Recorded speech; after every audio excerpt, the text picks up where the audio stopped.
Someone at the barbecue asked my boyfriend who he'd date if not me. He pointed at my best friend and said, "Brittany, obviously." Obviously? I stood there holding the potato salad I'd made while my boyfriend Jason and my best friend Brittany both laughed like he'd said something hilarious.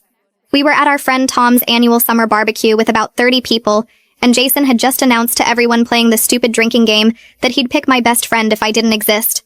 Come on, babe, it's just a hypothetical question. Jason took another swig of his beer while Brittany tucked her hair behind her ear, the way she always did when she was pleased about something. Besides, Brittany and I have so much in common. It makes sense. No offense, babe, but she doesn't nag about video games or get stressed about work stuff.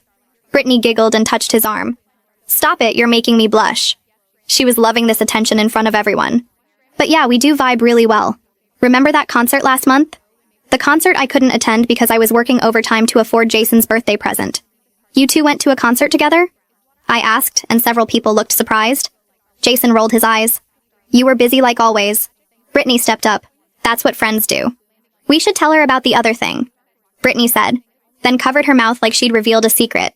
What other thing? I set down the potato salad because my hands were shaking. Jason waved his hand dismissive. Brittany's been helping me apartment hunt. You know, for when we move in together. We'd never discussed moving in together. We're moving in together? Jason laughed. Not we. Me and my future roommates. Brittany found this sick 3-bedroom near her place. Near her place. My best friend was helping my boyfriend find an apartment near her without telling me. When were you planning to mention this? Brittany jumped in defensive. He needs his space. You're always suffocating him with your need to know everything. She said this in front of everyone like it was common knowledge. That's rich coming from someone who texts him more than I do. The words came out before I could stop them. Jason's friend Alex laughed. Oh shit, she knows about the texts. Everyone turned to look at Alex, who immediately looked guilty. I'd seen Jason's phone light up with her messages at midnight, at 1 a.m., at 3 a.m. We're friends. Friends text.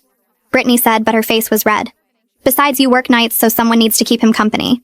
Tom's girlfriend Lisa pulled me aside. Hey, maybe we should go inside for a bit. But I wasn't moving. No, I want to hear more about how my boyfriend and best friend would be perfect together. Jason stood up annoyed. See, this is why I said Brittany. She doesn't make everything a drama. He walked over to the cooler for another beer. You're exhausting sometimes. Brittany's just easier. Brittany nodded, supportive. You do tend to overthink things. Like when you got upset about me borrowing your dress without asking. The dress she'd worn to Jason's cousin's wedding that I wasn't invited to, because they only had one extra spot. You went to his cousin's wedding? People were really uncomfortable now, but Jason and Brittany seemed oblivious. You were working. Again. Someone had to be my +1. Jason said like this was reasonable. Brittany looked amazing in that dress, by the way. Better than when you wore it to your work thing.